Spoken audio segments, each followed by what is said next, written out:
Hey, good morning, everyone. Welcome to the channel and welcome to a Sunday live stream. I really wanted to kind of chime in today and just sit down, have a nice chat with everyone that does have a little bit of time to spare on a Sunday. And today's topic is how we can keep programming fun. So oftentimes I do wonder how I program for more than 8 hours a day, which sometimes is a little bit strange and boring, and oftentimes you'll start to lose inspiration. So I would like to also hear your guys' thoughts on how you manage to, just not get bored of the grind. It does seem to be a long day when you're working on coding, and 8 hours just fly by, and then you just don't know whether or not you want to do it again the next day. So I don't personally get those thoughts a whole lot, but once a month or maybe twice a month, I'll start to wonder how I can keep programming for the next couple of years. So today I'm going to go over some of these topics, and hopefully you guys can gain some insight on this topic. And again, do share with me whatever you guys are thinking about, and I'll try to get to some of the questions that you have in the chat, which is on that side. And hopefully I can leave a little early today. Well, I won't be doing much aside from putting out more videos. And I am going to also get back to YouTube videos and scheduling things for everyone out there to learn more about Swift with. So that's my plan for today.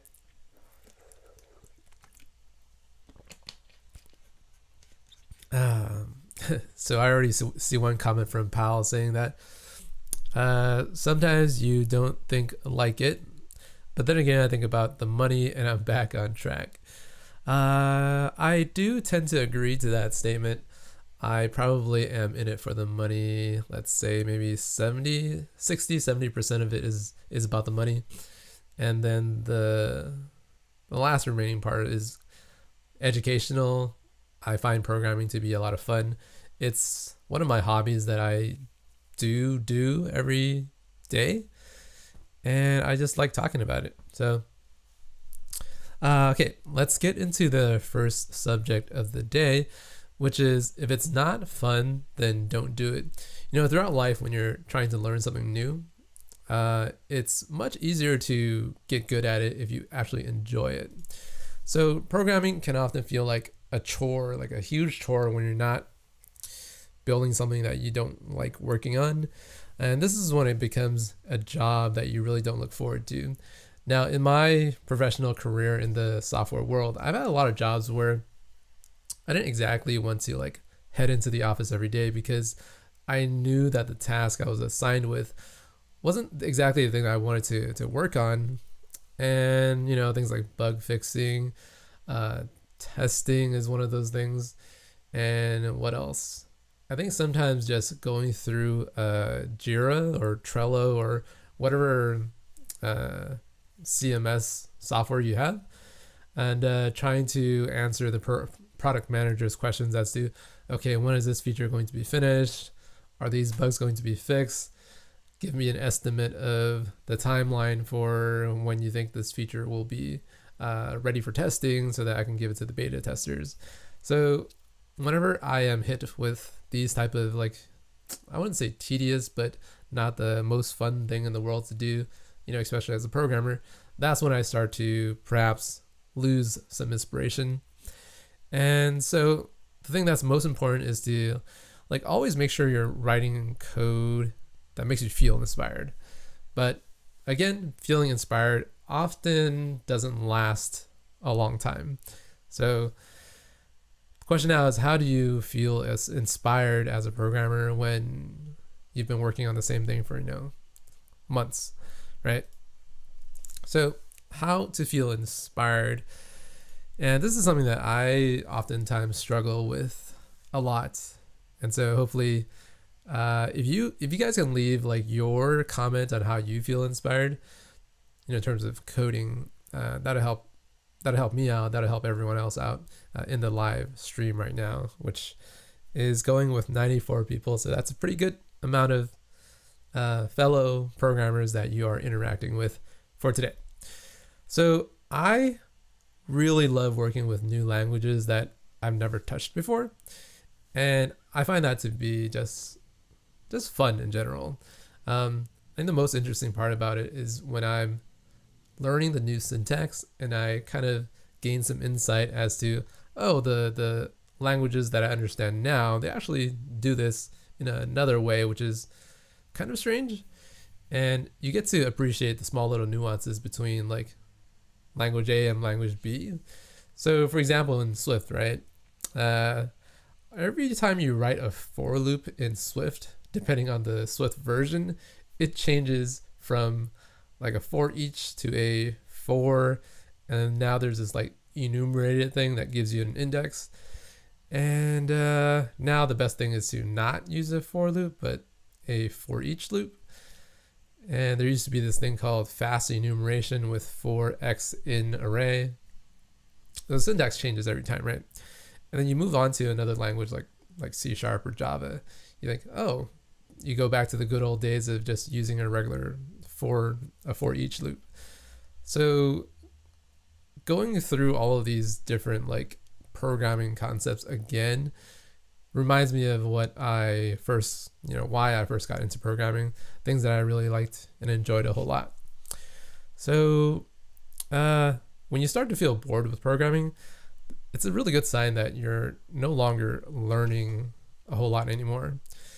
And when I'm not learning, that's when I feel like moving on to something else that I would rather do instead. So constantly exercising your brain by challenging it with new problems is one of the most common ways I like to stay inspired. But again, not always the easiest thing to do. Inspiration, okay, here's kind of a side note. Inspiration is one of those things that hits you for like 5 minutes and then you feel inspired. But then what you do with that inspiration and how you carry it forward and execute on that little burst of like motivation, that's the hard part. You need to execute on that for like a week or 2 weeks of time. So I've gotten better at it over the last 10 years, and knowing and understanding that inspiration doesn't last a whole lot. It doesn't last more than like 10 minutes sometimes. So being able to fight through it and just power through and grind it out, that's like the true sign of maturing as a person and also as a developer. Okay, so before I move on to the next couple of topics of digging into open source projects and how to build a reward system, let me get to some comments here. So we have News. Hi, Brian. Love your new core data course. And thumbs up with a wavy hand. Excellent. So News. I'm not sure who you are. I know who you are in terms of News, the name. I just don't know which account you're signed up as. And yeah, maybe you've left a comment on the course already, but a lot of students have already signed up for the core data course, and everyone else that wants to learn about core data, I do highly encourage you to sign up to the course right now. It's on the website at this URL. You can find it in the description. And the best part about this course is that it's not like super difficult to follow. And I got another comment on Facebook kind of discussing why building a core data course is not the smartest thing to do. And I totally disagree with that comment, because like something that this person mentioned was that core data isn't used that widely in the industry. And while that might be true for certain companies, core data is a very important piece of tech that you still need to understand. And the reason is because it actually goes through a lot of server modeling and how you would capture like model objects in a database. So if you know how to do that using Swift, it's actually like really helpful, because the server engineer doesn't have to explain to you, oh, here's how these relationships work between model A and model B and what the link is. So understanding how that works is super important. And then core data also leads to other topics like background threading, background context, how you handle different objects on multiple threads. And it's just a really good like discussion to have. And so that's kind of why I encouraged teaching core data. Regardless of you using it or not, knowing how to piece this technology together inside of your app is still very important. And again, the last thing I mentioned was that if I were to interview like a junior iOS engineer, I would definitely ask like, why would you use core data in your application? And sometimes like, why not?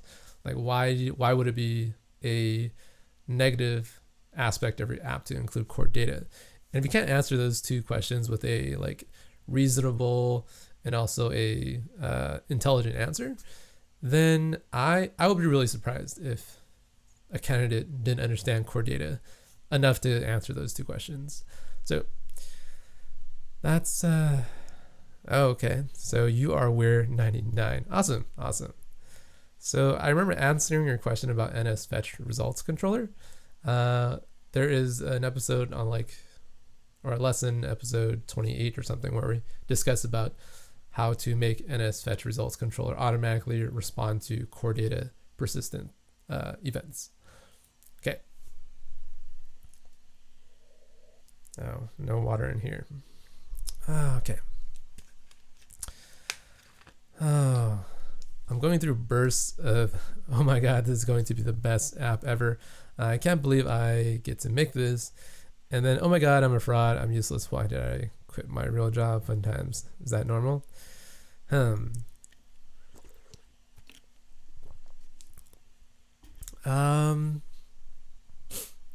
can I answer this question? Well, I also go through this, and it's definitely normal. And it's also a good sign, because whenever you start to feel like a fraud, it really means that you're understanding how much you don't know, right? You start to doubt yourself because, just because I understood this little segment of iOS, I am now kind of like the doors have opened, and I'm now able to explore these other areas of iOS. And that's when you feel like, I actually don't know much at all. And that's a good sign. It's definitely an indication that you're progressing as a developer. And we always feel this. We feel that way all the time. So, okay, Zane says, make a tutorial on segmented view, just like the new Facebook Messenger where you swipe to change segments. Not exactly sure what that is. Yeah. So by the way, I lost my iPhone 7 Plus, and I haven't been using an iPhone for maybe like 2 months. iPhone 10 is going to come on Monday, which is tomorrow. So I'll be back on the iPhone train whenever that comes. Okay. So moving on to digging into open source projects. Programming is often a one-man solo effort. Therefore, it's missing a lot of social components, right? Personally, I love to discuss different approaches to solving a problem and also diving into the pros and cons of each particular solution. A very excellent way of searching for different approaches is to browse open source repositories. For example, I often look into Alamo Fire, the networking library, and the pod that everyone uses to study their networking layer and how they structure their code. For example, I always look at how they deal with post requests and also uploading things to the server. Now, I remember having a couple of projects where I had to upload audio files as well as video files captured from the iPhone camera into a server, and trying to do that so that you know when your upload either fails or completes successful or all these other scenarios.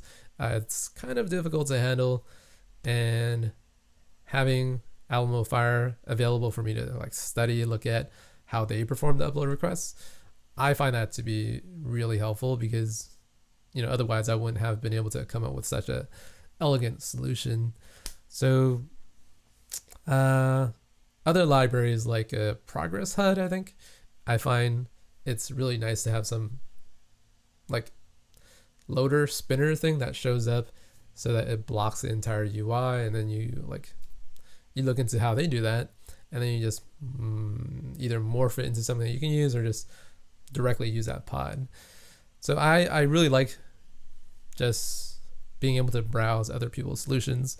And again, because programming is like sort of a one person thing, you just sit there, you stare at a screen, it's just you programming. You don't get that aspect of, oh, I can talk to someone else about the solution. It's not as collaborative as I would like. So that's kind of why I think open source projects are like super helpful. Yeah. And the last thing we are going to talk about today is how we can build a reward system when it comes to like programming and how you can keep this cycle going. It's very similar to like fitness. You want to be able to somehow reward yourself after you've completed a huge task. So I strongly encourage that everyone go out like in the real world. Don't just sit in your room all day, and find people that also like to do what you're doing. And what I mean is, well, going to meetups is a really helpful thing. Like meeting people at a meetup, in particular a software meetup. And if you want to get more like niche, an iOS meetup that allows you to meet other iOS developers, I think it's helpful. So, what do I write here? My reward system is showing friends and families what I've been able to build with software. Without positive reinforcement from other people, I'd have no motivation to do a lot of my work. So I remember when I was in high school, I had a friend that stayed up with me like pretty much every night, and we would show each other our progress on our websites, our Flash games, our designs in Photoshop. What else? Also, we used to play a lot of video games together. So having this friend help me confirm that I was making progress with my designs and kind of website building and all this other, just talking to someone about it definitely helped me. It helped me, like, it carried me to sort of the finish line in terms of my goals in high school. And having that is like, it just helps you in a way that you just can't imagine. And if you can build that system with just a couple of people, that will take you from like not knowing a whole lot and then working and working and working, and then having someone else like reaffirm how much you've been able to progress. That's a big thing for me, at least. Okay, so that's it for today. And the awesome thing about today's technology world is because YouTube is available, all of the, what do I want to say? Turn on the simulator. Everything that you need in terms of getting code out there in the real world so that people can use it, it's pretty darn easy. Just launching your app into the App Store and then having people start downloading it. Like, that part is actually like super simple nowadays. For the older programmers out there, you probably remember how difficult it was to actually just launch some piece of software into the real world so that people can use it. Now you can put things on the App Store, the Play Store, the whatever store, and you can get it up there in minutes. So it's like things are easier in that regard, but then also a lot of things have become harder. Software is like it's more saturated, right? Anything that you write and you develop, you put out like in the real world, chances are someone else has already built it. So, yep. Okay, so I am 20 minutes in. Yeah. So Anthony Rosari says that I think you doing these live streams and answering questions is definitely helpful. Thanks again for making these videos. You've changed a lot of people's lives. Yeah.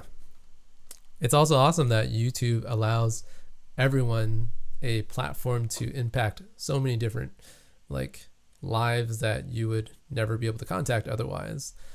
So far the channel's doing pretty well. Don't want to give myself a pat on the back here, but then we have like 84K, and yeah, just continue to grow, continue to kind of spread this message that programming is not all that bad. And actually the whole goal of the channel is to let you guys know that programming is not that scary and not that hard.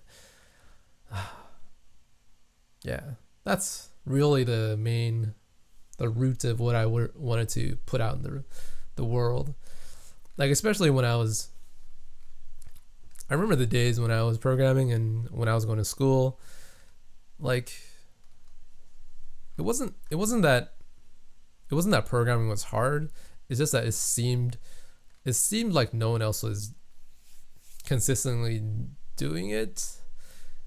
Yeah, I don't really know how to describe that feeling, but a lot of my college education in terms of programming was like really difficult, since no one else was showing me the right ways of actually programming something.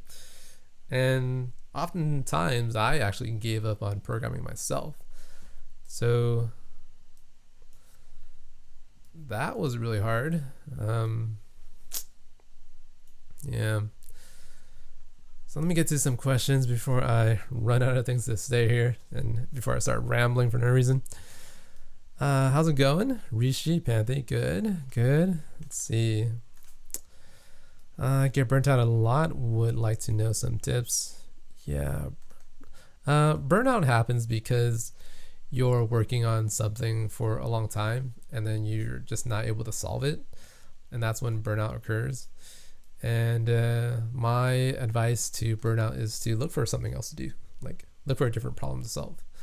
I've built so many different things that I can't even count how many times I've just given up on one certain thing and just moved on to building something else. That's a good thing about programming. There's always a different challenge. There's always something more fun to work on. Sometimes you think like it, but then again, I think about the money and come back. Yep.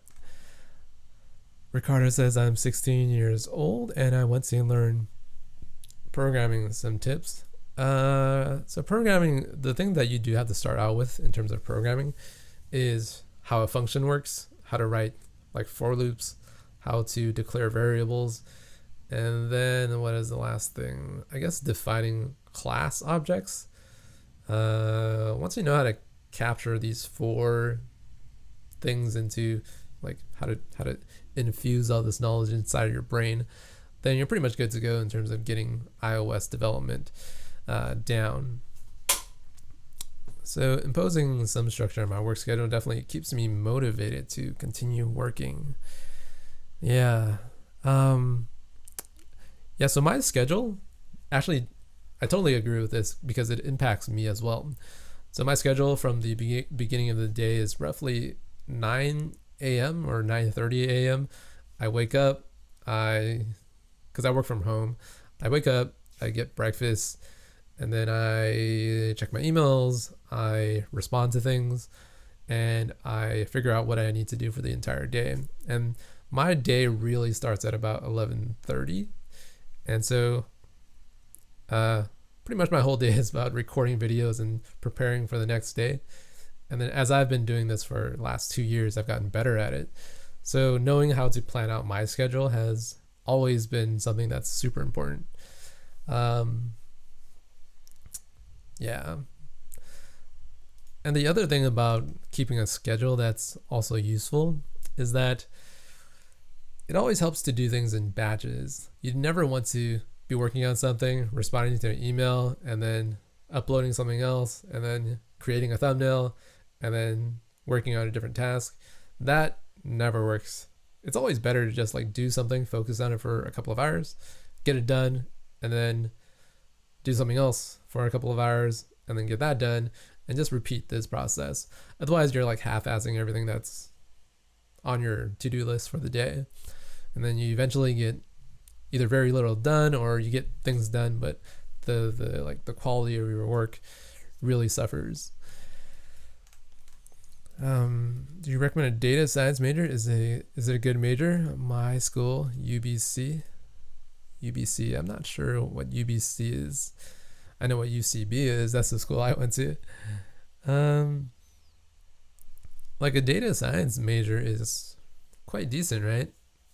I think the average salary for a data science major or a data scientist is like 120 to 140K in the Silicon Valley.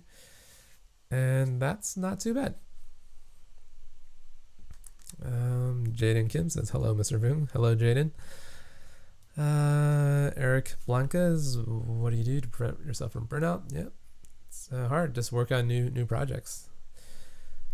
When you think about schoolwork, you dig right back to programming, says Stephen Jiang. Man.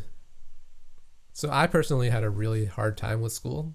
So whenever I think about school, I have sort of like PTSD, which is post-traumatic stress disorder. And like I really had a tough time in school. So trying to recall all of the tough things and all the problems, issues I had, I'd rather not do that on a live sort of platform like this. I'd rather like collect my thoughts and be more coherent about it. But yeah, I totally agree. When I think about, like, you have these other classes that you have to study for, you know, perhaps psychology, you have to think about philosophy, and maybe even like an electrical engineering course that I don't care about, right? Like, why do I even care about these circuit boards that I'm not going to mess with in the next couple of years? So programming has always been my thing to like make sure I'm still being productive and learning at the same time. It's like, oh man, yeah, I think the educational system out there in the United States, at least, is just, it's not good. It's not good. Yeah, it's not as, yeah. I guess I'll leave that topic alone. I have extremely negative notions or negative thoughts about the American school system. Again, I think I've talked about it before. It's pretty much a big babysitting program for, I think, K through 12, high school senior year. All of that is just like a big place where your parents dump their kids, and then their kids kind of learn random facts that are totally useless. And yeah, it does babysitting program. And college is like a advanced babysitting program where you learn more useless facts. So like, why do I have to take psychology or philosophy or these weird subjects that I don't care about? And I'm at the same time, I'm taking out money to pay for my tuition just to take these classes. Okay, I think I'll stop talking about it for now.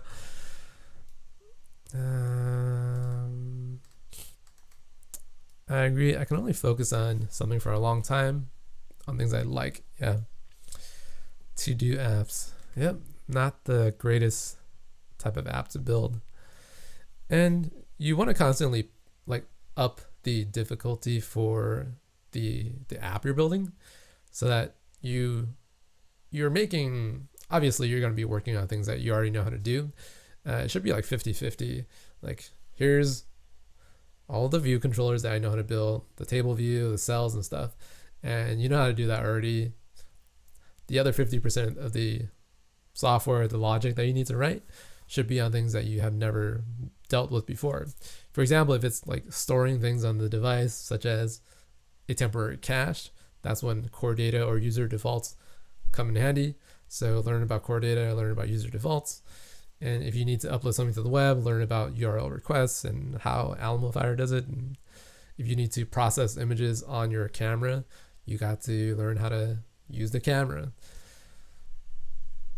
So make sure to constantly build things that you are not extremely knowledgeable in, and that'll help. So Stephen Gass says, watch porn for each 3 hours to relax. I don't know for you guys. For me, it's a must. Wow, yeah. If that's what it takes, then I guess you're not hurting anyone. So let it be. If I'm not wrong, that is a collection view. So people are talking about the simulator. I guess what I want to say about this guy. I guess a quick overview of what this application is using. It is a collection view. There's a header up here that has a property, I think it's like stick to top or like always on top. And that's kind of why it follows the scroll like that. And to make it so that there's a gradient, you see it's blue up there and it's like kind of purple on the bottom. There's a gradient on the, I guess it's on the view controller. So this is a entire UI collection view controller. And there's a gradient, I think either in the collection view or on top of it. And maybe the collection view has like a clear background. And so that's why you see the gradients. Each one of these guys are just plain old cells. You click on one of them, it just, I think, animates in the center, and then it like fills up its entire frame somehow. And this is just a regular text view that has like attributed text with bold on the top and regular text in the middle. And if you click dismiss, it just dismisses that thing to the bottom. I think it's just a view. This is just a regular view, and then you just animate the view off the screen using UI view animation. And then dismiss and remove dismisses that entire panel or that view, and then it deletes I think it deletes that object from the list. So if I click on this guy, it'll delete this from the list, hopefully. So remove, yeah. And the way the collection view does a delete like that, you have to implement a custom UI collection view layout, which will allow you to customize the removal animation.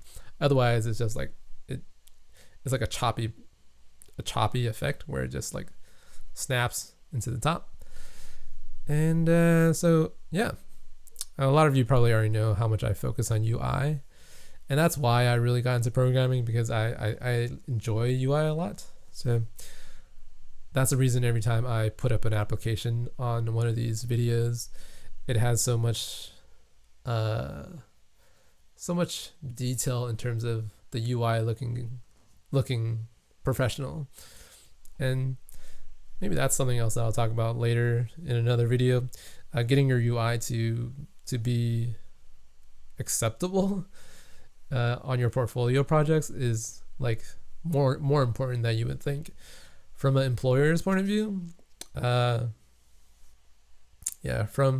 an employer's point of view, when they open up your website, when they look at your portfolio projects, they download your app, which is on the App Store, and they open it up, and if it looks like a plain old UI table view and there's no customizations to the UI, it leaves a pretty, I wouldn't say a bad impression, but it doesn't leave a great impression, right? Someone else that's putting the attention in the details of your UI, that person is going to leave a more memorable impression, and they're going to impress the employer a little bit more. Whenever I've been like interviewing junior iOS engineers and junior web developers, I can tell that just by looking at their UI, like, okay, you spent the extra time, you went the extra mile. So that's what UI tells me about. Please, can you make a video about users can contact with each other in Firebase, like in games?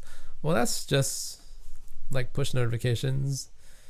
And if you wait for me to get my iPhone X, I'll start to get the notifications working, and I'll demo a version of like Firebase cloud messaging with push notifications, and then I'll push that as another section in the Instagram course that we have right now. So if you want to learn about push notifications, then wait for it in the Instagram course, and then I'll make sure to get that out. as soon as I get my phone, and I do have an iPad that supports push notifications, which is what I'm testing on right now, but trying to record that on the screen is not that great. Okay, so I think I rambled on for a long time there.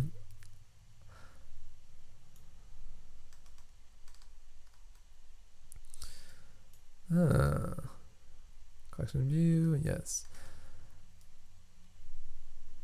Okay, so I would say that what keeps me inspired is planning up forward. When you imagine how it works in a perfect scenario, you get excited to see it actually work. That is something that is very inspiring to me as well. So basically the message here is that you have an idea and you're thinking about how it will work if like 10,000 people, or that's how I imagine it. You have just a huge amount of people hitting your server, also using your application, and you think about, wow, all this data interacting with the client, the server, and making it all work at the same time. That's what really excites me. So when I was working on this channel and also my website, I just imagining like, okay, if I have 100 people hitting the server at the same time, what would happen and how would the metrics look like? And everything right now is just really great. I can serve all this content to so many people, and making it all just happen is really like all your efforts, all the hard work that you put in, everything comes to fruition at the end, and getting all of this out there is what definitely inspires me. And yeah, having gotten all this, being able to put up all this, and now I'm trying to expand it even further. I don't think I'll talk about Xamarin or React Native today. I do want to make a video on React Native versus Swift Native and Kotlin Native. I think that'll help. Yeah. And again, the reason why I haven't been posting on this channel very much is because I've been posting like 2 or 3 videos on the website a day. So yeah, the website has been keeping me really busy. And now that I've wrapped up the course on core data, I can move back to some of the YouTube stuff, and then I'll move back to the course stuff, and then back to YouTube, and then the cycle goes on and on. Yeah. And it's great it's great to have everyone out there supporting me in doing what I want to do. And that really means that I am trying to provide the best type of content for the viewers as well as the website viewers, and just making all this work. Yeah. So yeah, just thank you everyone for the support. It really does help me a whole lot. Okay. Zane, I think I remember. I know I see this name a lot. I just don't know where. So. Okay, so Zane says, "Can I have it for free? I don't have much money." Well, the thing about free content is that it's usually not that great. So if you want free content, like if you go through your entire life just consuming free content, you're consuming the content that's like at this level, and then the things that cost money are at this level. So if you're constantly going like this, whereas another student is like up here, then you are always going to be down here, whereas the other student is going to be up here. So that's just what I want to say about like constantly consuming free content. You'll never be up here. Well, eventually you'll get up there, but it'll take you a longer time. So if that's the route that you want to take, that's okay too. Not everyone has the financial backgrounds just to support like education. So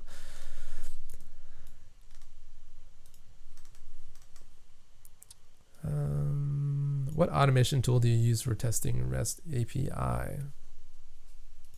So whenever you're building a backend with REST, you should write the test in that language. So if you're writing Java, then you're probably going to use JUnit. And then if you're writing Swift, you're going to be using OC unit. And then you're going to just run the test, just hit the test button and everything works. If you're, that's the best way to automate it. So Miss Ray says, just shout me a hi. Hello, Miss Ray. Yeah. Man, you're losing your phones a lot. Last time you told me a thief stole it from you. Yeah, that was the only time that I lost my phone. I never got it back. And yeah, I was actually in Shanghai, so I lost my phone there, which is really scary, especially because you're in a foreign country. I just totally kind of panicked, and then I didn't have any way to communicate with any of my friends when I was in Shanghai. So losing your phone is just like losing pretty much your entire lifeline. And so what I did was I left. So I got stolen at a train system, and then I left the train system to go back to a cafe. Luckily, I still had my laptop with me, so I just turned on my laptop and communicate with my friends that way. Otherwise, I would have been totally screwed. And then I got my friend to take me to a Chinese, like a mobile phone shop, and then got a new phone for like $200. I think I replaced because I had a different SIM card. We just used the same phone number from the original SIM card. And the thing about China is that you can't just randomly get SIM cards. You have to provide your passport. You have to just go through some additional steps to get a SIM card, even though it's like in the United States, you can just buy a random SIM card. It doesn't matter. But in China, they really track the information that's going in and out. So I got all that resolved with the new phone, and then I came back to the States like a week later. Now I am using one of these phones over here, which is a Moto G5 or whatever. It's a pretty great phone for $200. There are some problems to it that I would rather not deal with, but for $200, I really can't complain. It's also been like, in terms of getting the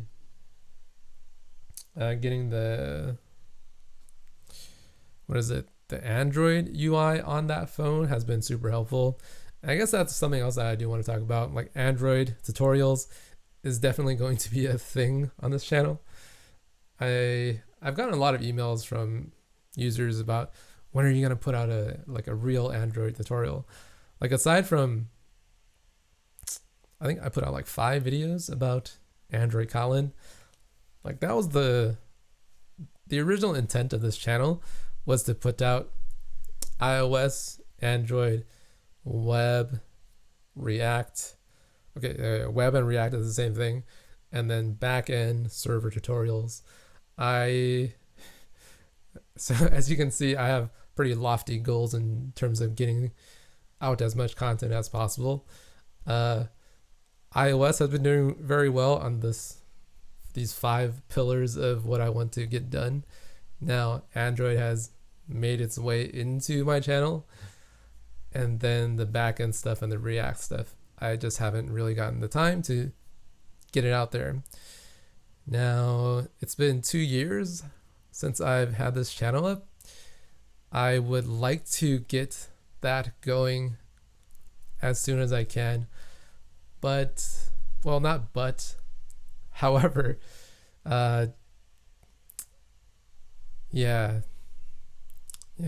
so things are going well in terms of me putting out content and people consuming it, which is something that is always good to confirm the things that you're producing people actually want. That's a huge problem that you can have if you think that you are producing things that are valuable, but then eventually you put it out there and no one wants it. So, like, as evident by the number of people watching the channel, people want more. Like, people want more things. I would be happy to provide all this stuff, but most of the time I don't have the energy. I don't know if it's energy that I don't have to record things, because recording videos is probably the hardest part about this whole setup, this whole venture of going into YouTube.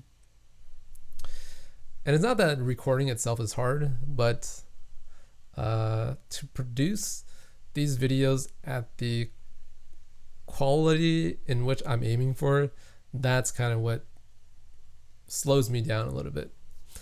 Like, I want to make sure every video that I put out on the YouTube channel is not perfect, because I'm not aiming for perfection, but the rate at which I'm kind of like teaching people at is extremely fast. So I want to make sure that the pace is really fast, as well as the explanations are coherent, and the examples given should definitely make sense.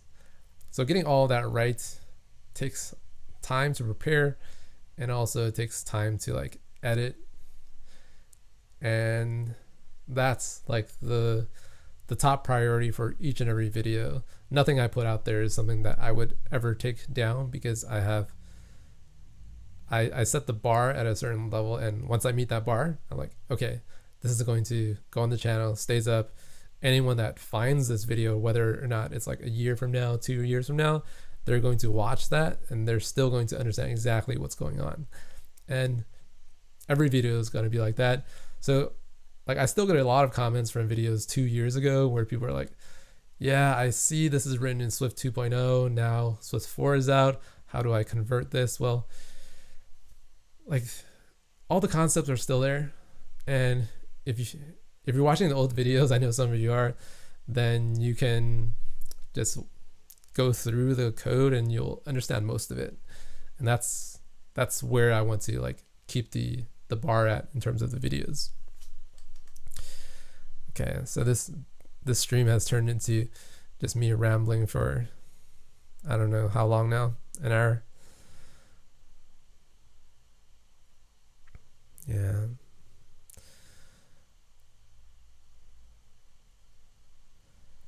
So let's see. I have no idea where I left off. The thing about YouTube chat is that it doesn't scroll very well. And the moment that it jumps like that and you don't have anything highlighted, you're kind of screwed. But yeah, we still have like 90 or so people in the chat. I guess the more I ramble, the more people will leave. That way I can have an excuse to leave myself. So someone asked me about the iPhone 10 screen, which is, I haven't actually seen the phone myself, like physically. Obviously there's like 1,000,000,001 reviews about the phone and people are like raving about it. I'm not sure yet. I definitely have like strong opinions about the Touch ID versus the Face ID. I've never really been a big fan of the Touch ID actually. So on my iPhone 7 Plus, Touch ID failed, I would say 20 to 30% of the time, Touch ID would actually fail. And it would fail probably like 90% of the time when my finger was actually like either scruffed up, dirty with dirt, or had water on it. Like, it would not work, obviously. And the thing is that even though this is like a $200 phone, it actually unlocks when my finger is wet and I just put my thumb on it. It works. Like 100% of the time it works. Maybe not 100, maybe like 95% of the time. And for my iPhone 7 Plus, like that would fail without question. It would fail all the time. And so whenever I picked up my iPhone, I had pretty low confidence in getting it to unlock. Now, that's my experience with Touch ID. That's why I don't like it a whole lot. If Face ID has a higher success rate in terms of unlocking, which it should, because it doesn't have to do with my fingers. And you know, maybe my fingerprint is just not all that well defined. I know my mom, when she actually unlocks her phone, because how she's like obviously the older generation, my mom, she's from this generation where you work with your hands a whole lot.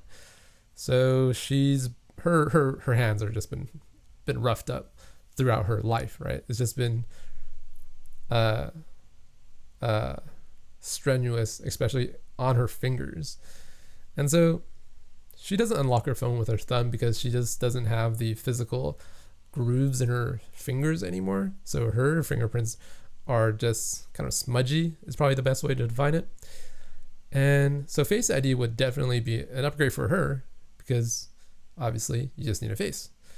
Now, for me, I'm kind of thinking the same way. I would rather have something that's more accurate just in terms of unlocking my phone. Now that goes into the other question of trying to pick up the dang phone and having it unlock just to see things on it. I haven't experienced that yet, so I think it's going to be an upgrade for me. So I'm looking forward to getting the phone tomorrow. It's hopefully going to ship. I don't really see why not. And then I will maybe provide a review as if people really wanted to see another iPhone 10 video review. Yeah. So Facebook home view controller have 3 segmented view and message active group. Yeah, it's just a UI tab bar controller. I think I've used that in all of my YouTube applications. Yeah, it's just a tab bar controller. Like, yeah, like so many of the free tutorials have a tab bar controller, and I explain how it works. If you can't get that from the free content, if you can't understand that, then watching like the paid content, you won't really understand a whole lot from that either.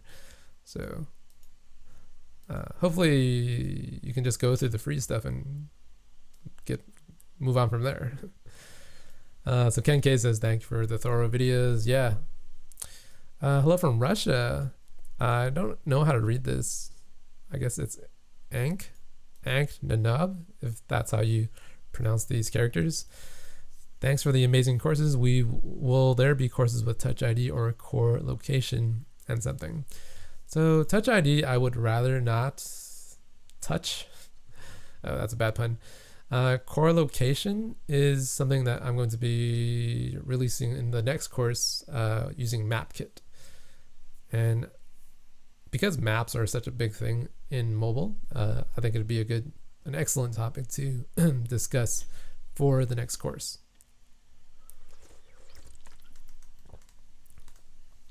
So Miss Ray says that I hear from people that I got to know Objective-C in order to be efficient.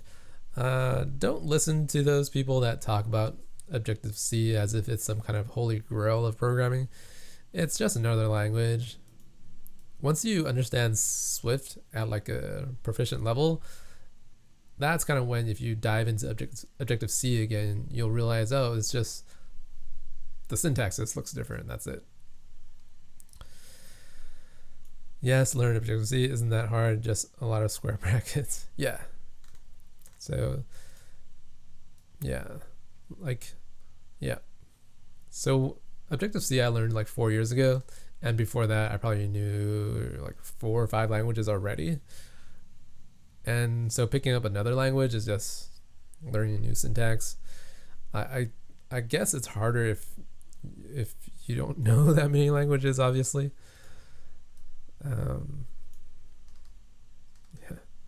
Sticking with only iOS, good idea. I think iOS.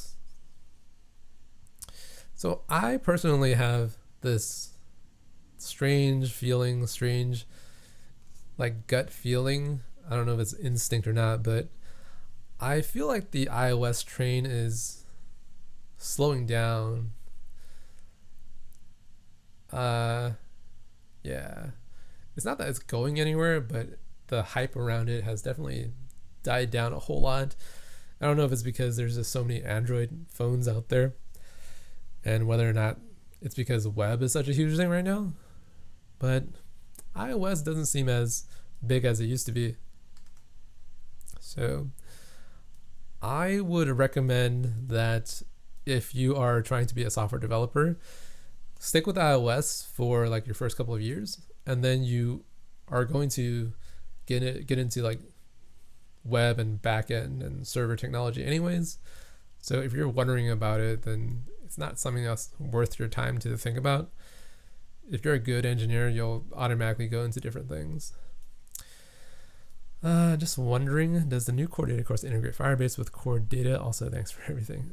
So the new core data course, it doesn't integrate with Firebase, because that would be like a whole new another like 15 lessons.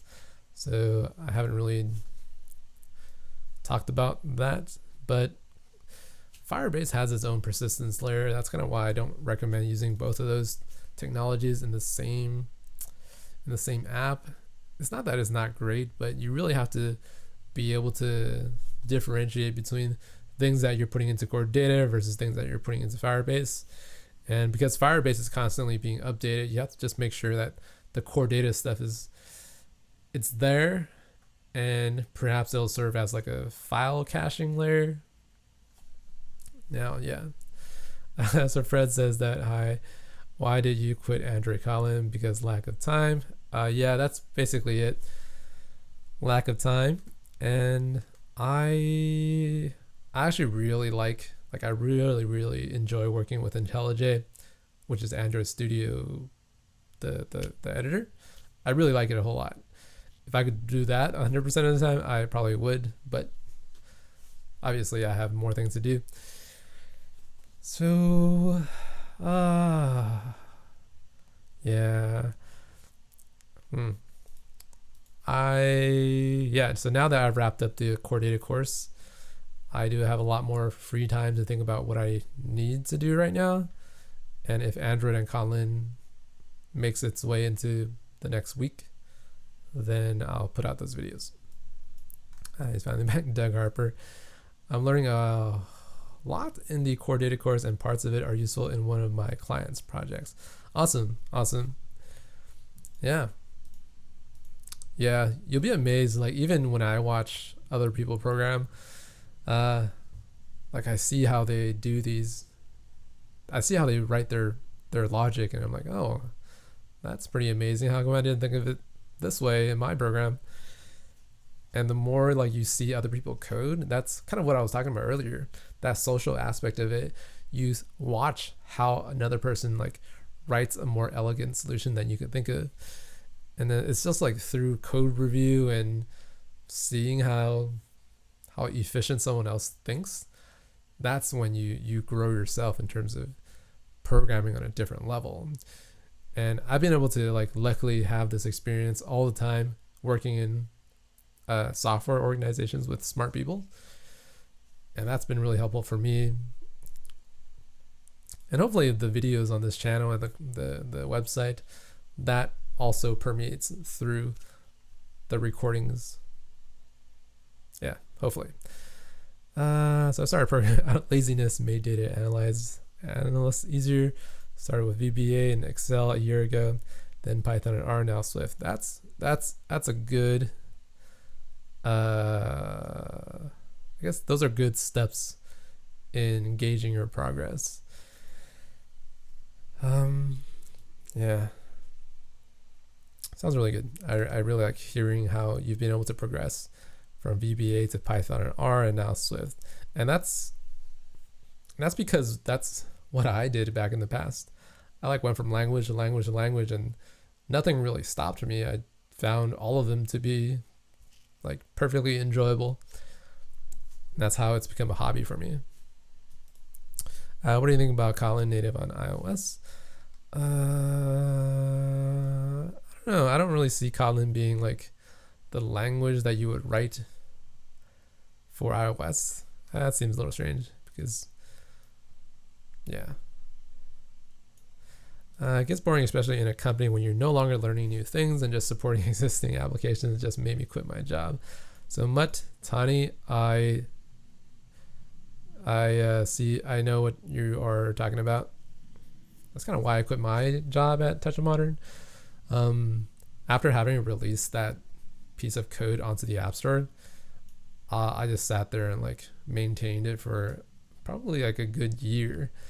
And throughout that entire year, I didn't do a whole lot, but just kind of like monitored the bug crash report channel. And then if something came up, I would fix it. And aside from that, I would probably, I think having the opportunity to work on the Android app made me stay a lot longer, which was another half a year. And then after the Android app was pushed out, I was now watching like the crash reporting on the iOS stuff and the Android stuff. And after that, like all the bugs got squashed and we could fix everything possible, then it didn't really, like, it started to, I guess, decrease in the amount of things that I can do. Can you make more Android development tutorials? Yeah, tutorials are amazing. I learned a lot from you. Thank you. Yeah. Yeah, just I want to thank you for watching the videos. Like, I honestly thank everyone for watching every single video. Every view does count. Like, it's not because of the ads and AdSense or whatnot, but just showing that people are willing to watch and listen is a big deal for me. When you move to a different problem after you get burnt out, don't you get really sidetracked from your first problem? That's a good question. So being sidetracked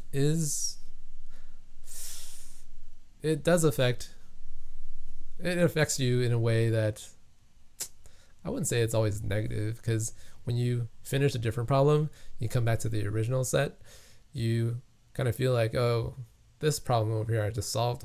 What's so hard about this one? And it gives you like a fresh perspective, especially after like some time off. Can you code with Python?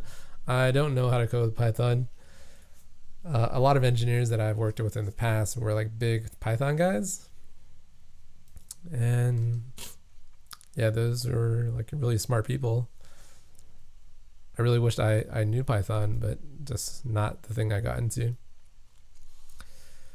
Do you work on multiple apps at once or just one? I feel like if you work on two, when you get bored of working on one, you can work on the other one and keep switching.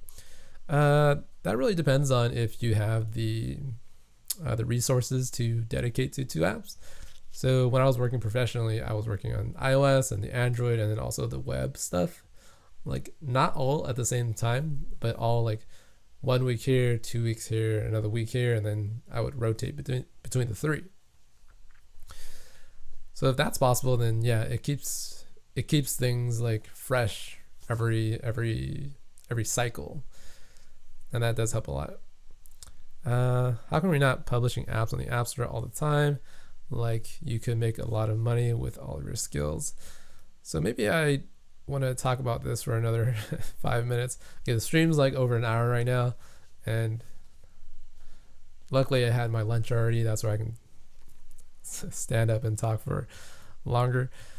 But I want to I don't want to sound discouraging right now, but there's a misconception that if you're good at programming, then that means you can release a bunch of apps onto the App Store, which means that you can make a whole lot of money. That's a common misconception that it used to be true, and maybe this is something that needs to change in terms of the media. But as you can tell, right, it's kind of like a gold rush. So many people are trying to mine the gold, which is the App Store, that there's just not a whole lot of gold left to mine. Or there's still a lot of gold, but you trying to establish your little corner in the gold mine, that's like virtually impossible now. All the big companies have taken all the real estate in the App Store. So you trying to, like, even though you just want a small piece of this whole pie, the small piece, even getting that small piece is very difficult, because you writing like a game here, these other huge companies have already made like 10 different versions of that game. And again, this is like, it sounds discouraging, but it's become a lot harder to make money on the App Store. That's my main topic.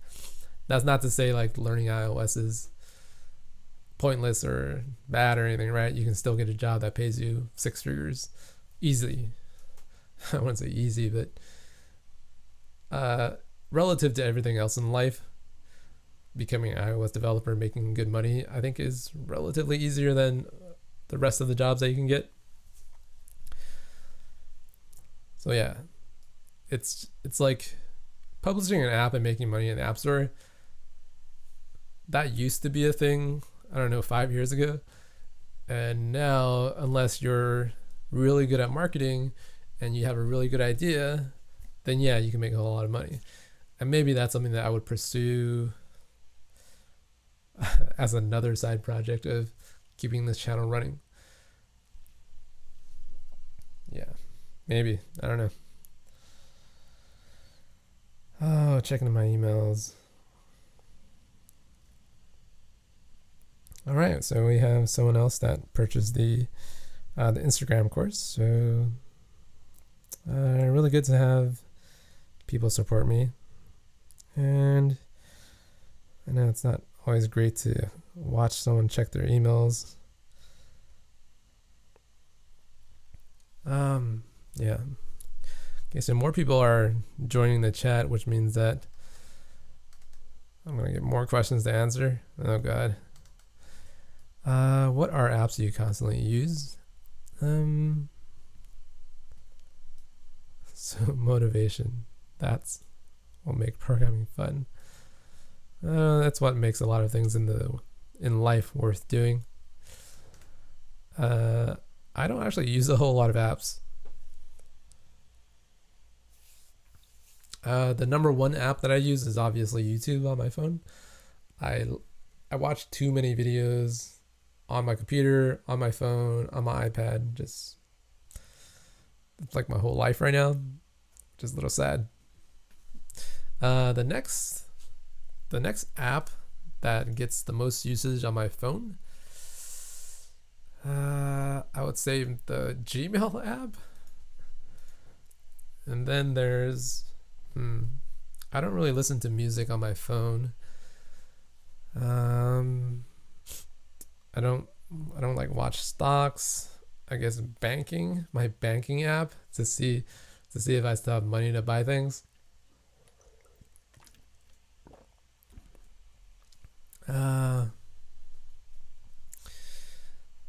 Yeah, what else do I do? So this is probably like really nerdy, but I write a lot of apps to monitor what's going on my website. So when I'm not watching videos on my phone, I'm like checking if things are okay on my website. So that's what I use a lot. Any chance we see a course about making a 2D, 3D game app? I don't know. How many people want to watch me build Flappy Bird? Maybe that would be useful. Maybe. It's not that I know how to build it, but that's the closest thing that I can come to, like learning in maybe like 3 or 4 weeks and then teaching it. It probably won't be the best. Like writing out the gaming logic probably is not the it's not going to be the most elegant thing ever. So I don't know. Yeah. I guess if people are willing to pay for it, then I'll write it.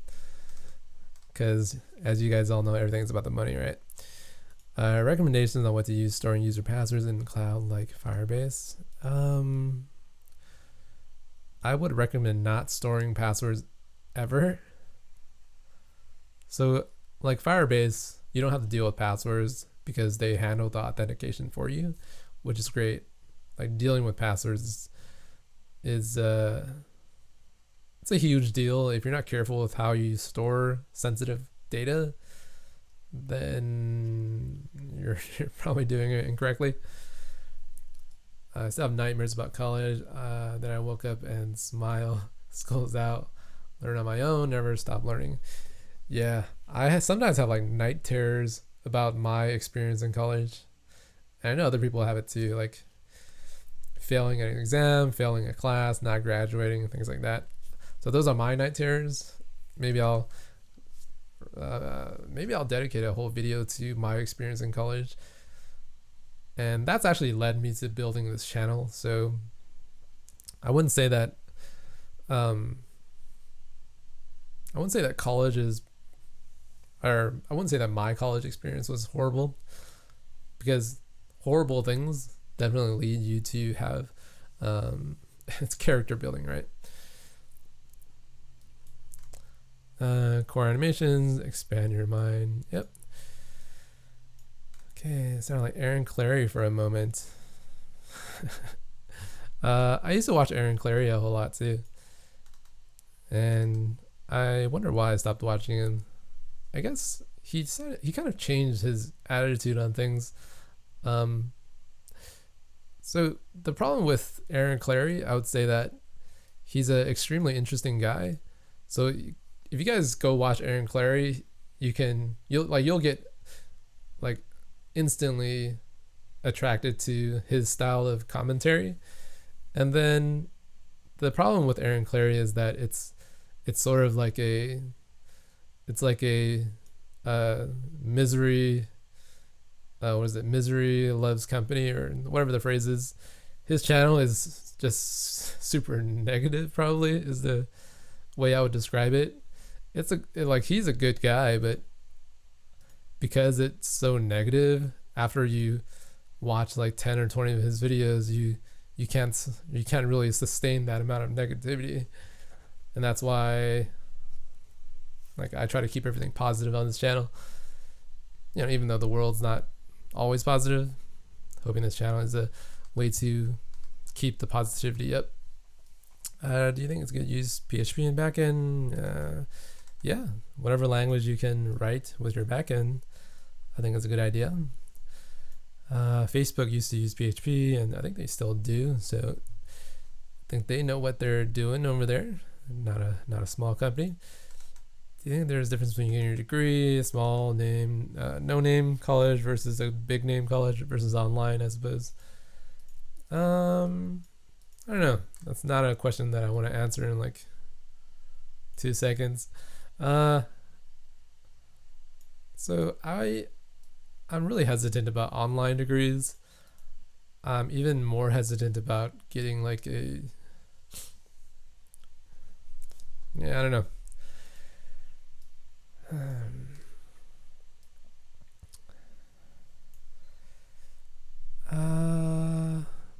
Do you know the best website that gives you real world programming algorithms to solve with programming? So I was talking or having discussions with an algorithms website, and I was going to kind of have them, or kind of help them do a little bit of advertising on the channel. And I actually can't remember what the website's called. It's one of the big ones. It's like, yeah. But one of these days I'll talk about algorithm and the best website to use, I suppose. Got the core data course, getting the Instagram course. What more courses are coming next?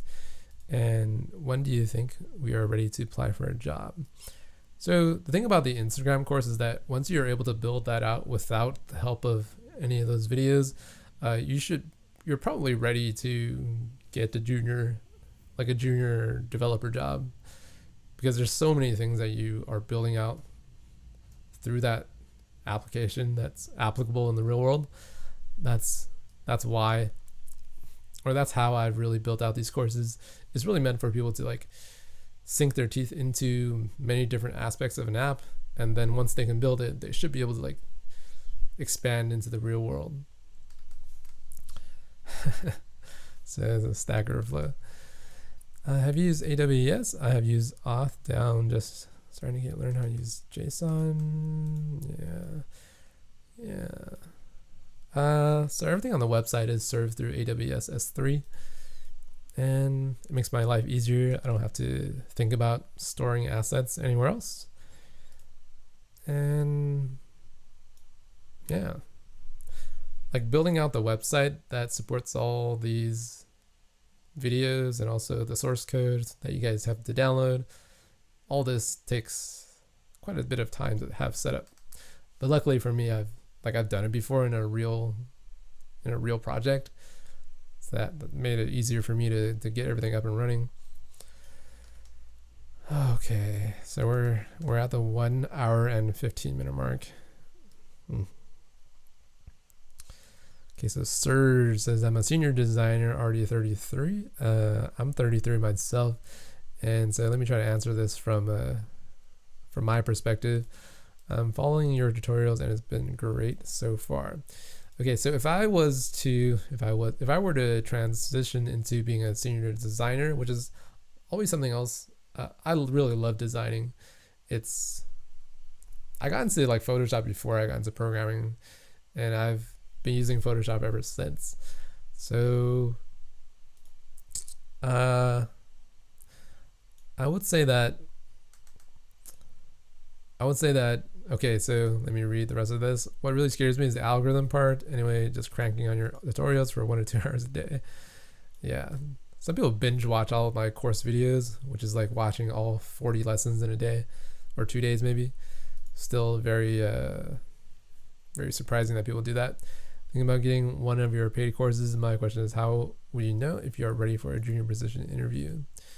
Like for the core data course, if you're able to build the entire thing without a lot of help from the videos, like once you watch all the lessons and then you work on a similar project that builds out the similar features, then yeah, you're probably ready for a junior developer position. Again, if you build out the whole Instagram course, then you'll be even more prepared for it. So yeah, like I'm not gonna say that these courses are easy. They're very intricate. Everything that you build out in these courses are like things people, like real engineers, sit down and think about for days before they actually come to a proper solution. So yeah. If I were to transition to become a designer, I would actually love working as a designer. I just don't really have the artistic skills for it. That's kind of why I got into programming. So these constraint issues are usually like due to you having too many different constraints on a view. So for example, if you're trying to constrain the left, like the top anchor or the left anchor to this thing over here, and then you do another left anchor to this thing over here, then it doesn't know which left anchor to prioritize on. So that's when this message will come up. And that's pretty much it. Like you're trying to anchor on very ambiguous layout constraints. So make sure that you, the easiest way of dealing with this constraint stuff is you just get rid of all of those constraints that cause this problem. And then you slowly add your constraints back in. And then you figure out, oh, it's this one that's bad. And then you have to resolve why. Firebase cloud messaging is great. Don't forget the harder parts like open a view from push notification and maybe interactive push. Yep. Can you guide how to make portfolio? Yeah. Michael Lee says, 42 years old. I've been programming for over 20 years. I'm burnt out. How do I compete against the new graduates? If I were to like compete against the new 22-year-olds fresh from college, I would agree that it's pretty difficult. And trying to, yeah. The strange part about programming or the software industry is that whenever they see like an older person, they automatically think like, okay, this guy's a senior, knows how to architect solutions. So it's difficult to be a junior developer when you're older. It's definitely like a ageist thing going on. It would be great to get an update on the core data course where we could learn how to integrate the course project with Firebase. Thanks in advance. Yeah. Maybe. Yeah. I don't know if that would be too helpful. I have to think about that. Work through the kindergarten course, halfway through the Instagram course on your website. Definitely going to move on with the core data. Your videos are very satisfying and inspiring to learn from. Well, thank you very much, Adrian. Yeah. Yeah, like, yeah, people that work through all of these lessons. Yeah.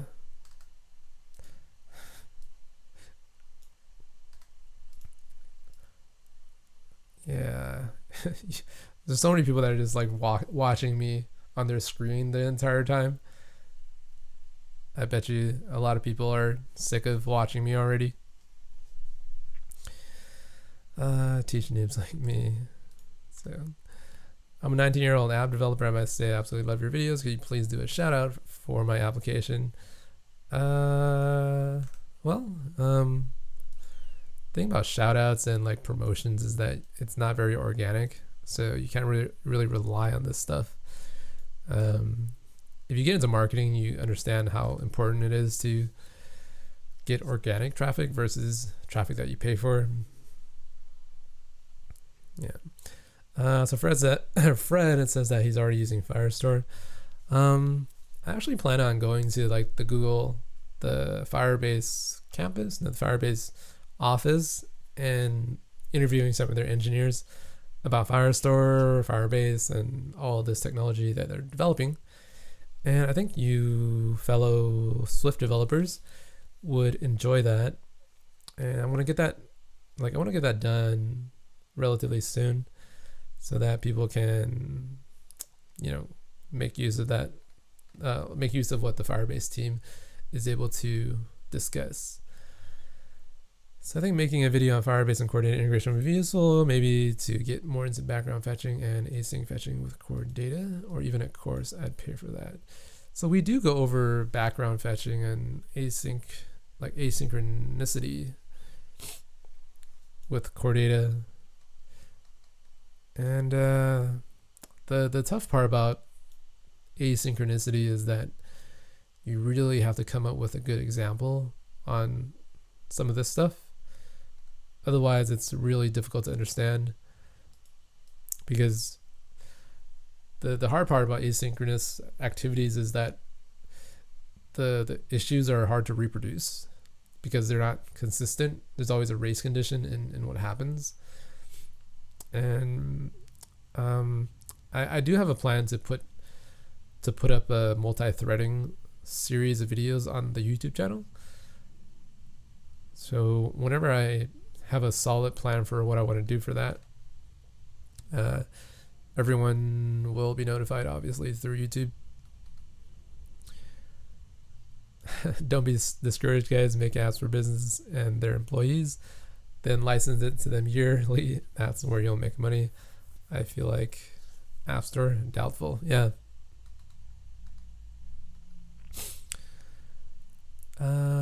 So Sager says that, just wondering why you don't post tutorials using Objective-C. Well, you should probably ask the same question, like, why doesn't the Apple team put up their documentation in Objective-C by default, right? Like, why do they default everything to the Swift language? Soaring Fan says, I absolutely love your tutorials. It is amazing how you can show people how to make things like YouTube, Twitter can be made by coding. I got a question. Could you make a tutorial of making a game? So are people really interested in game development? I guess they are. I've never been a huge fan of building games because of how much work it involves. But yeah, have you ever used Python, Django, Flask, iOS backend? If not, do you think it will work as fine as Go and Node? I've never used Django or Flask, so I can't really say. I mean, a lot of people use it, so I can't imagine it being bad at all. Bruce, hello, Bruce. Yeah. Tubal Kane says hello from China. Hello from China. Yeah. Ni hao. Ni hao. Hen hao. Wo hen hao. 大家很好。大家能听到我吗？我说的话你能听懂吗？ So when are you going to release Instagram course for free? Again, there's a lot of content on the YouTube channel that's for free. I would expect that to be good enough.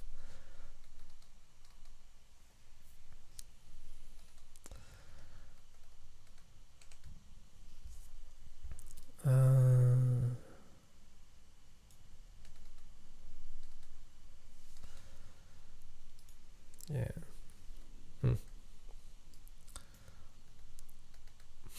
So Fred says that same problem here. I'm busy with startup and program everything myself. iOS, Swift, Android, Angular, backend, Firebase, Firestore with cloud functions. It sounds like you're having a lot of fun. Yeah. Whenever I see like a huge list of things to do, I get excited. Whereas other people, they kind of shy away from having a huge list of responsibilities. Like this gets me really like hyped and pumped up to knock it all out as fast as I can. When I was in college, actually my very first job, I was working with a couple of other interns, and we would constantly race with each other how fast we can write the code to parse like traffic or XML data.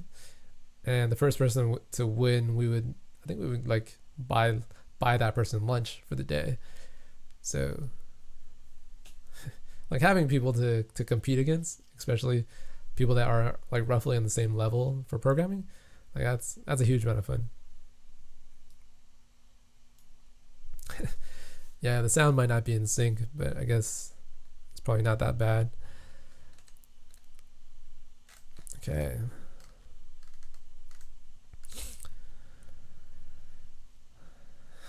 Hello from Bolivia. What background framework you found comfortable to work, develop while doing iOS applications? Okay, so it looks like it's the end of the questions here.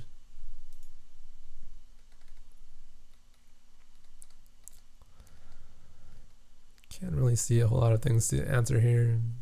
They're going all in on Firestore, and support so far is great. Thing is, they come out with so many new things, and the worst part is when you spend a lot of time on apps and you are almost done or live, then you have to go and change to the new stuff. Unfortunately, this is not special, or this is not like specific to Firebase. Pretty much any new type of technology goes through this cycle where they have to deprecate old things. For example, Objective-C now turns to Swift, and then Swift 2 turned to Swift 3, and you have to update everything.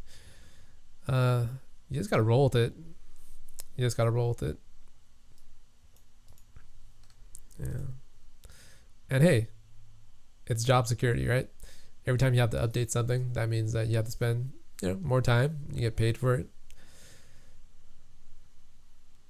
Yeah.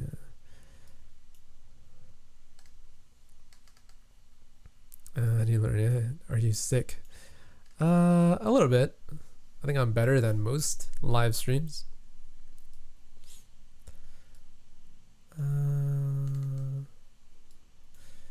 Mind to share what you're planning to do next.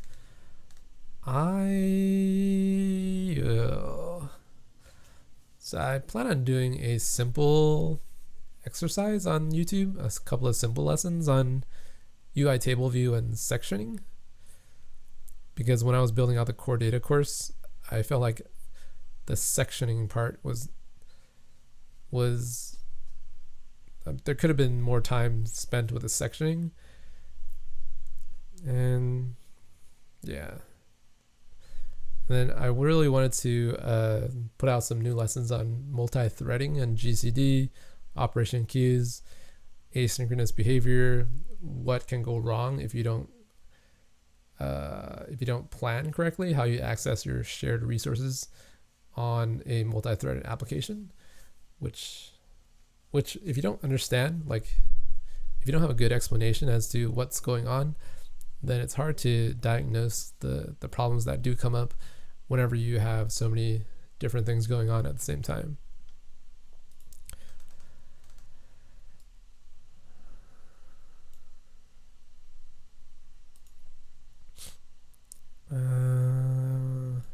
So I'm 36. I'm learning Android development to get a good job. Friend told me that it's saturated. Should I learn machine learning instead? What do you think? Now, every field is going to feel saturated, and even machine learning is going to be saturated at a certain point in time. Although it's relatively new right now, I guess it probably seems like a better field to get into. It's kind of like, I guess a few years back, everyone said like pharmacy was a huge thing, and everyone rushed to get into pharmacy school because they promised like 6-figure salaries. And now the result is you have a ton of people that graduated from pharmacy school, and there just aren't any pharmaceutical jobs out there for you to like make medicine for people because they're just oversaturated. So if you want to take the risk, and I don't want to say it's a huge risk, but everyone seems to be rushing towards the machine learning goldmine. And I think it's going to be way more successful than pharmacy because machine learning is only going to get more and more complicated. Like pharmacy, there's only so much that you can do with pharmacy. I'm not knocking on it. It's just that after a certain level, right, everyone becomes pretty interchangeable in terms of being a pharmacist. Now, machine learning is going to continually evolve and continually get more sophisticated with the algorithms and how to produce things efficiently. So if you want to get into machine learning, it's perfectly fine. Just know that it's going to also become saturated in a few years.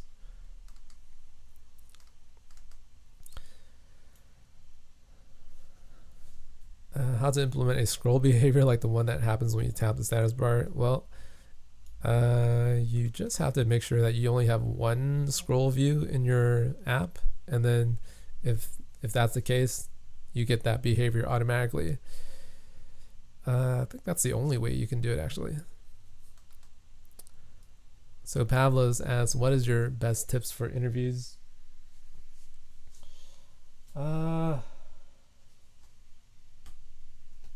So my best tips for interviews is that the best thing that you can do for an interview is to go on as many as you can. That's the best thing. Other than that, no other advice is really that helpful. You can study as much as you want, but once you get into that interview room, that space, it's like the whole game changes. And the more interviews you go to, the more comfortable you get.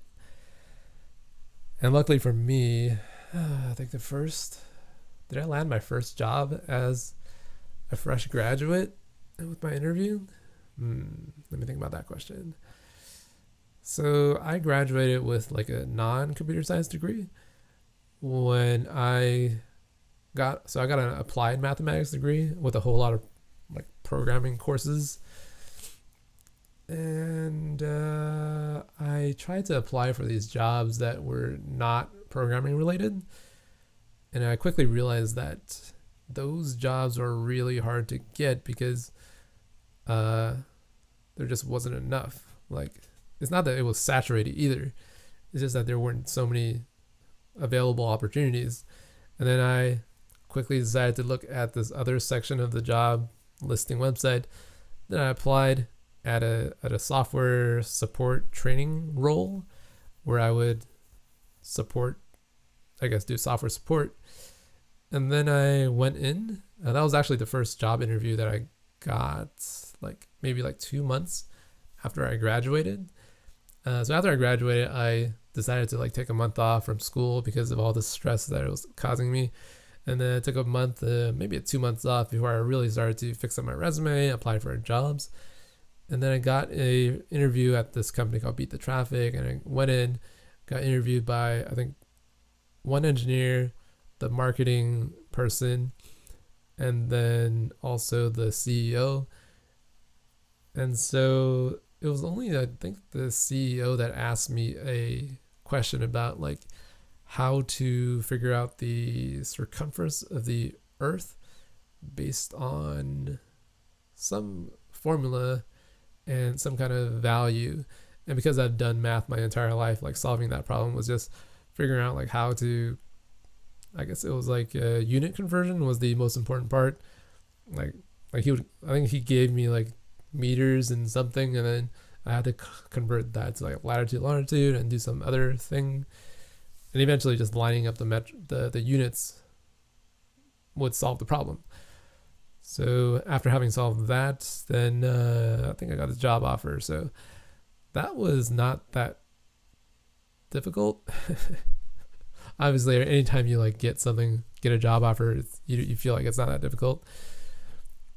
And then after working there for like a year, I applied for other jobs, which I did not get until like the fifth or sixth interview.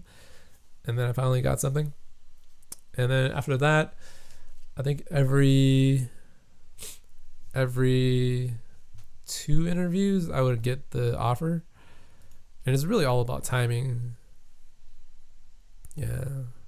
I would say I'm probably in the like 40 to 50% success rate for interviews.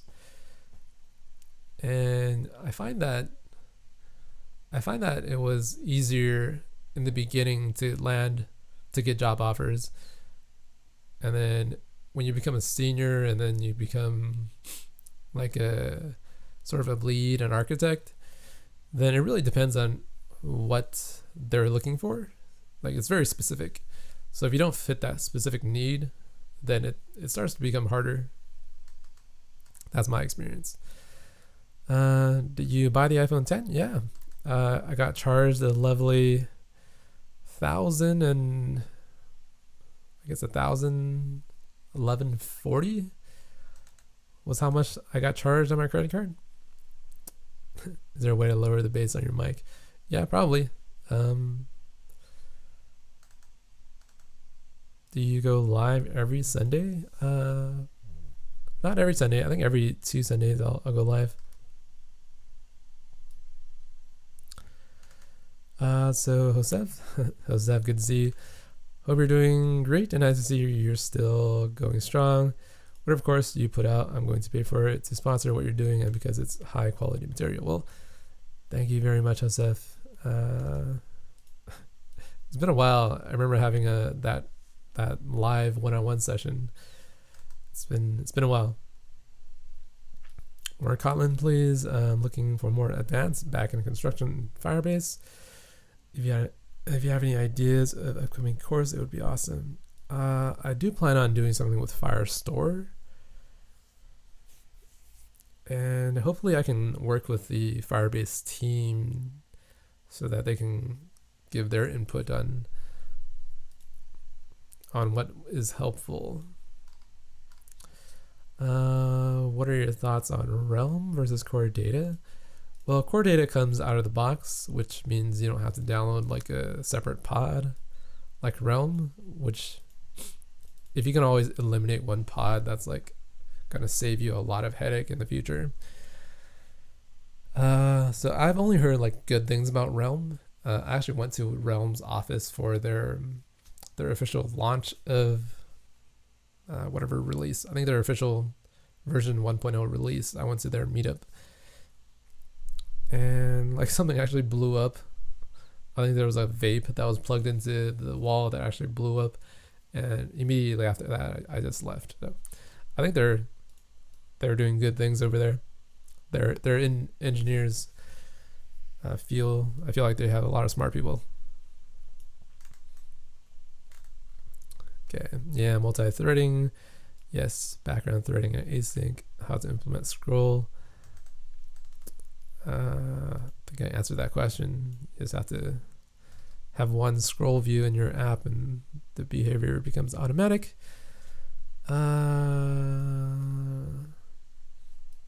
Yeah, Google is your best friend. Instead of asking in the chat here, you're probably wasting your time. Just Google the solution and it appears in like 2 seconds. So why don't I program it in Windows? That's a good question. First reason, I can't use Xcode in Windows, so that's why I don't do it. If I were to program in Android, strictly Android, 100% of the time, I might go back to Windows. I do plan on building a Windows machine just so I can edit videos faster. aside from that, I don't really need a Windows machine. I'm not tied to any specific platform. Just I have a Mac. It cost me like $2,500 to buy. I don't see a reason why not to use it. Yeah. So let's see. Cam Man 564 says that I'm interested in making apps for iOS that work on both iPhone and iPad since screen size and so on and so forth. It's hard to figure out how to load things out. I guess lay things out. Are you planning on making a course on like iPad and iOS? I guess iPhone versus iPad? Maybe. I feel like the things that I talk about in terms of auto layout should be enough for you to figure out iOS versus iPad. I guess the hardest part is when we're dealing with I guess a universal layout for one view. Yeah. So in the past, I've had like I think I've actually had separate controllers to handle the iPad versus the iPhone. I don't know if they're separate controllers, but the layout is managed separately for the iPad. It's always about keep up to date and keep learning. You think about getting into Vapor server-side Swift. So again, every time someone asks me about server-side Swift, I just have negative things to say. So I guess that's why I won't talk about it. I guess feel Swift was not meant for server-side coding. Well, not Swift, but Xcode is not meant to do server-side coding. Yeah. I've already have enough negative things to say about Xcode.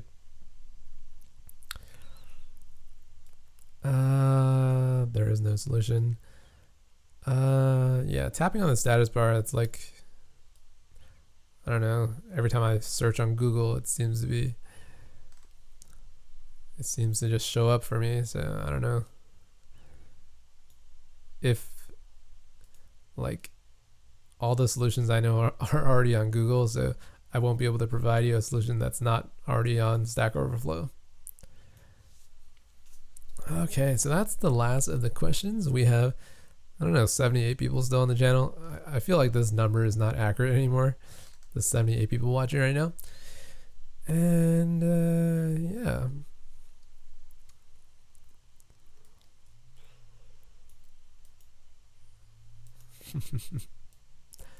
Yeah.